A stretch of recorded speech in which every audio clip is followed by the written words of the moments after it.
So this is a tilt cylinder off of a TX1000. It's leaking around the shaft here. We're going to go through a quick rebuild on this. I figured I'd turn on the camera and show you how to do it. So first of all, there's a little set screw right there that you need to back that off. Already backed it off, and then you'll need to have a spanner in. Pick these up at any of the local parts trucks, or maybe O'Reilly's will have it. And then you can loosen this cap. Once again, I've already broke it loose. All right, once you got the cap pulled back, and pull the cylinder out. So there's the packings that failed, the O-ring that failed. You can tell this one's out before because the threads are kind of dinged up, but there's good threads at the bottom, so it's rebuildable. So I want to take a look inside, make sure that there isn't a lot of damage to it. There's some from the machining process here that is showing some scratching, but that piston doesn't come all the way up, so we should be good to go ahead and rebuild this one.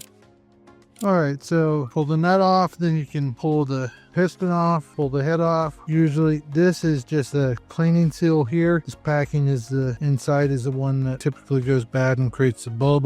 This one also had leaks from the threads, and that is this O-ring and the packings that go in there. We'll go ahead and replace the seals on this as well. I'm going to put everything into the solvent tank and wash it up real quick, and then we'll start going back together. Okay, so got them cleaned up a bit. So you really got to work at getting this packing out of the center here. Get underneath, and then you can pull it out. The V goes towards the inside on that one, and then this one here goes on in that direction. You've got to bend this and cuss at it and square at it to get it to go in. Kind of just fold it and catch the lip, and then push it in on itself to fold it to get it to go in, and then work it around, and it goes. That's the hardest one. And put that one in backwards. I did that, wasn't paying attention. All right, so that one, really like these picks. They've got big round nose, so you don't cut the O-rings as you're putting them on or taking them off. All right, so I'm going to continue with this. Put a little bit of lube on the inside of here. Put the two scrapers on here. So put this back up on here, nice and tight, and I'll move and put it back together. Add a little bit more lube, but it's sticky. I'm just going to tighten this back up here. I'll start with a pair of channel locks. I'm just to the outside of the thread, so I'm not actually scraping on the threads, and it's actually turning pretty good. I could probably do it with my hand if I needed to. Switch over to the lower bench. All right, I decided to go ahead and throw it on the machine. Just throw a pin in it, hold the cylinder while I finish tightening it the rest of the way up. All right, it's all tight. The last thing to do is to tighten the set screw that's on the bottom side, put the pins on, and run it.